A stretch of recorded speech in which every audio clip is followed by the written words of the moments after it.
You ain't pissed off on how awful this team look, just showed me you ain't S. I mean, they coming on strong. You be sorry, B.A. Excuse of a fan and a blogger. How in hell did I ever subscribe to your sorry A? Excuse of ball talking. Woo, woo. They coming on strong. They coming on strong right here. Listen to this person. UB said, B, this team was playing defense, question mark? What in the H are you watching, bro? Oh, hey, no. You lost me with your sorry. That's not a casual disagreement. That's a creator reading a comment that called him a sorry excuse for a fan, on his own channel, in his own comment section. And what you're watching is the moment he decides he's done staying quiet about it. So, what set this off? A single Indiana Fever loss to the Golden State Valkyries, and a fan base that splintered into two camps over one question: did the Fever actually play defense in that game, or didn't they? Gave me a bunch of nothing. I already have somebody who's a member of the channel named Timothy, so your name would be Riley in this one, all right? Riley. Guy said, dude, your analysis is tainted by your superficial take on this game, your lack of insight into the structural problems with this team and organization. You said that the Fever passed on open looks, passed too much, and had too many CC turnovers. Now, mind you, I did not say too many CC turnovers. I said CC turnovers in this game were hers. Here's the setup. A channel member named Timothy, writing under the name Riley, dropped a long critique arguing the entire loss falls on head coach Stephanie White. The claim wasn't subtle: tainted analysis, superficial takes, structural problems with the roster and the organization. And the creator's response isn't to dismiss it. It's to pull up the game film and go clip by clip. That's the whole video, one fan's theory versus the tape. The opponent's defense is throwing everything into stopping Caitlin Clark. I'm glad you can see that. Drawing down her energy, and exhausted players miss shots. Every player is subject to it. Yet White's answer to this is not giving her on-court relief with screens. Okay. But to keep taking her out of games and limit her minutes to way less than every other star player receives on every other team. Now we get to the heart of Riley's argument. And this is where the specifics start to matter. The claim is that White is sabotaging Caitlin Clark. That she limits Clark's minutes far below other star players, refuses to set screens to relieve her, and breaks her rhythm by pulling her out of games. It sounds damning, until you check the minutes. Let's get more into this, right? Limiting her minutes to way less than other star players receiving. Do you know how many minutes she played in this game, my good sir? She played 29 minutes. She averaged 30 minutes right now, right? And guess who else played 29 minutes? Gabby Williams. Guess who else played 29 minutes? Veronica Burton. Like what? But she's somehow not getting as many minutes as other stars. Clark played 29 minutes in this game, against a season average of 30. Gabby Williams, a star on the other side, played 28 to 29. Veronica Burton, the same. So, the idea that Clark is being singled out and benched below everyone else doesn't survive contact with the box score. And there's a back injury in the mix, too, which complicates any argument about why a coach might manage a guard's workload on a given night. Then there's the contradiction at the center of Riley's case. He says, music, White hates hero and star players, but also says she refuses to set screens to free Clark. Those two claims fight each other. If a coach hated isolation basketball, screens to free a star are exactly what you'd expect her to call. Drive down, boom, good bucket. All right, now let's go to the next one. Now, let's pay attention to this one. It's going to be a ghost screen by AB, and you're going to see Caitlin starting to pay attention to the corner. Watch this. This is a quick adjustment. She's coming with the screen. They're thinking she's screening. It's a ghost screen. Nothing wrong with this. They're trapping. So they're not even looking to protect the roll. So ghost screening is fantastic at this point. This is great offense. All right, this is great game planning. You get the ghost screen. Caitlin could have threw it right here. Let me draw it up. Caitlin could have threw it right here. Now you had a mouse in the house come in here, and AB would have. This is the part Riley's theory completely misses, and it's all on tape. The Valkyries had one defensive goal: trap Caitlin Clark and take the ball out of her hands. So, watch what the Fever do in response. They stop setting solid screens on purpose. Instead, they ghost the screen, fake it, then slip away. Because a real screen does nothing when two defenders are already flying at the ball handler. The whole point is to force two on the ball, then swing it to the open shooter the trap left behind. And it works over and over. Clark skips a pass cross-court to Kelsey Mitchell, wide open. The ball finds Lexi in the corner, wide open. It finds Aaliyah Boston, wide open. The reads are right. The spacing is right. The shots just don't fall. This is enough space to pull the shot, but what does she do? She hesitates and she throws it to the wing. So you telling me that's Stephanie White's fault? That's Stephanie White's fault. Why she didn't shoot that? She's trying to run this play with Kelsey Mitchell.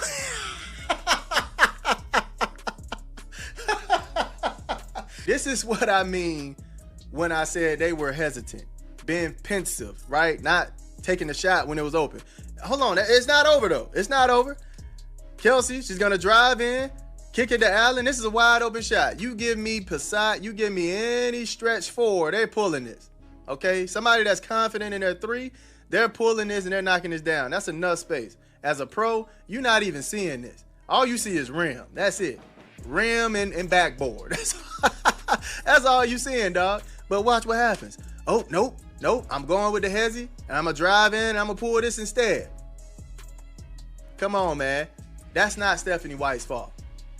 That is a player skill issue. Stephanie White's not ruining her confidence. She just don't. And this is the distinction that the entire argument hinges, music, on. There's a difference between bad coaching and missed shots, and Riley collapses them into music, 1. Look at the broken play with Raven Johnson. The set was designed to go to the post or to Raven on the wing. It breaks down, music, the ball comes back to her, and she's standing wide open with enough space to shoot. Same Raven, who got hot in this game, and she hesitates. She passes it up. Then the ball swings to Alyssa Allen for a wide open look, and that one comes up short, too. That's not a play design failure. That's a player declining an open shot the offense created for her. When a possession produces a clean look, and the shooter passes it up or bricks it, that's a confidence and execution issue. It lives with the player, not the clipboard. The interior numbers tell the same story. Riley demanded the Fever improve their interior offense. They scored 40 points in the paint. The WNBA average sits somewhere between 30 and 50. The taller Valkyries managed 42. Music, you cannot call a paint output that beats the league average a structural failure. After that play, here come another play where she gets the call, finally. She gets the call on the nonsense. And if you were looking at the time, this is right after. Well, not right after, but a little after that drive, right? So take a look at this. Here she come again. She's trying to attack Caitlin. Caitlin, where's the foul, dog? Where's the foul? She's chest to chest with this woman. They called a foul on this play. And a missed shot. Caitlin hand straight up. Come on, dog. This is good defense. This is good defense. That's just a terrible call by the ref. Now, for all the people that are saying they need to stop switching. Oh, the switching is just awful. Why we doing it, fam? The Valkyries literally only took advantage of the mismatch probably like 3 times throughout the game. I didn't even see them going to work on the mismatch like that. But take a look at this, right? So you're going to have Caitlin on the mismatch. Veronica trying to take advantage of it. What happens? Here come the pass. She gets it, right? You have Kelsey Mitchell here to kind of slow her down. You have Mo coming, but watch this beautiful play. This is why they're running the switches. Look at this. You didn't even see that, did you? You didn't even see that, did you? Caitlin Clark is so smart on defense, dog. She knows how to get that ball out of players' hands. She's watching it. She's tracking it. When somebody is coming from the low point up, she's tracking it. And she's going to get a hand on it 9 times out of 10. Boom, a poke. That's a steal.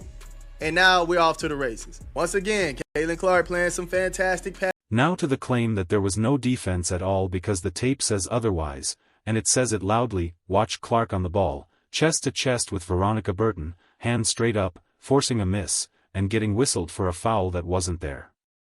Watch her off the ball, which is where she actually thrives, reading passing lanes, jumping in to help, poking the ball loose on the switch, and taking off the other way. Those aren't accidents. That's a guard tracking the play and timing the steal, and it's not just Clark. The Valkyries spent the night hunting mismatches in the switch, and they barely cashed in, maybe 3 times all game by the creators' count. Kelsey Mitchell rips a ball away on a switch. Has Allen blocks a shot at the rim. Raven Johnson swats one with one hand. The Fever had defensive lapses, sure. Music, every team does, including the team with the best defense in the league. But lapses and no defense are not the same thing. Pay close attention to this one, all right? We remember Isaiah James and the Caitlin Clark situation where Isaiah was flopping, Caitlin had her open palms on her and she was getting fouls called, right? Now I want y'all to look at this because I'm going to show an example in this game as well where it was some BS being called. So Veronica Burton, boom, you see the hands, man. You see the hands. You put your hands up on my hip. When I dip, you dip, we dip, all right? That's what's going on right here. And you're going to see she's all the way, hand, open palm, on the waist, all the way. And boom, gets the block. All right, you want to call it good defense? Cool. But are we hand checking or are we not hand checking? Now, you didn't call this hand check, right? Now, let's get to the other hand check. Let's look at this hand check. You see Kelsey Mitchell. She's going to have her hand on Gabby's hips, right? Boom, there it is. Hand on her hips, and Gabby is going to pull. But this is a foul, though. This is a foul, though. Come on, man. Now, you might say, well, Izzy, it was a jump shot, and she had her hands on her. Okay. Hey, I understand that. I understand that perspective, but you literally have Veronica Burton, hands on Caitlin, all the way up here. Her hand is on her hip, all the way up. She just released it right here. Look, just released it, hand all the way up. So that's not a foul? If you're gonna go off the jump shot and Kelsey's hand is on her. Here's where this stops being about one fan's comment and becomes about how we all watch this team. Riley's music, most serious accusation was a conspiracy that Stephanie White is deliberately phasing Caitlin Clark out, replacing her with Raven Johnson so the Fever can avoid picking up an option on Clark's contract. Sit with how that holds up against the actual game. Raven got pulled late. Clark got put back in to close it out. You cannot phase out the player with the highest usage rate in the WNBA, and you certainly don't do it by benching her replacement and finishing with her on the floor. The theory contradicts the very film it claims to explain. Then there's the officiating, and this matters because it's the variable nobody on the coaching staff controls. Watch Veronica Burton fall with no contact. Watch a defender flop backward with no arm extension and draw a whistle. Watch the consistency problem on hand checks. Kelsey Mitchell gets called for a hand on the hip, while Burton rides Clark with a hand on her hip up the floor and gets nothing. When a close game is decided partly by calls that swing both directions, music, blaming the entire result on the coach ignores half of what actually happened on the floor. So, step back and look at the full picture the tape gives us. The Fever, missing a healthy Aaliyah Boston for stretches, kept pace with one of the best teams in the league. They scored 40 in the paint. They generated open look after open look against an elite trapping defense by reading it correctly and ghosting screens to beat it. They forced misses, blocked shots, and turned switches into steals, and they lost, music, narrowly. Mostly because the shots that were supposed to fall didn't. That's the version of the game that survives a frame-by-frame review, not a broken team, not a sabotaged star, not a coach burning down her own roster. A young team that played a good team close and shot poorly on a night the whistle wasn't doing them any favors.